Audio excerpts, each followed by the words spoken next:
शनिवारी प्रक्षेपित झालेल्या दिल दोस्ती दुनियादारीच्या एपिसोडमध्ये रेश्मा आणि मिनल अकोल्याहून मुंबईत परततात, तेव्हा माझ घरातील सर्व दोस्त त्यांचं एक गाणं गाऊन अगदी आत्मीयतेने स्वागत करतात.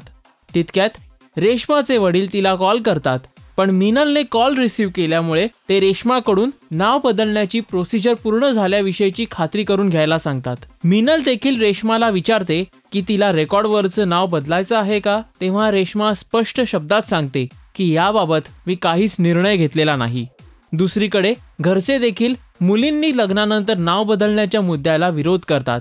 तितक्यात राकेश माझ घरात पोहोचतो. त्यावेळी तो स्पष्ट शब्दात सर्वांना सांगतो की रेश्मा तिचं नाव बदलणार नाही, कारण रेवाच्या लग्नानंतर आम्ही दोघेही डायव्होर्स घेणार आहोत.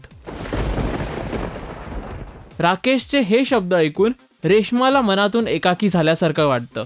इतक्या कठीण प्रसंगाला रेश्मा कशा पद्धतीनं सामोरे जाते हे आपल्याला येणाऱ्या एपिसोडमध्ये कळून येईलच. दिल दोस्ती दुनियादारीचा हा एपिसोड तुम्हाला कसा वाटला ते कमेंट्सद्वारे नक्की कळवा आणि लेटेस्ट अपडेटसाठी पाहत रहा राजश्री मराठी. नमस्कार, मी विजय पाटकर. Subscribe to Rajshri Marathi.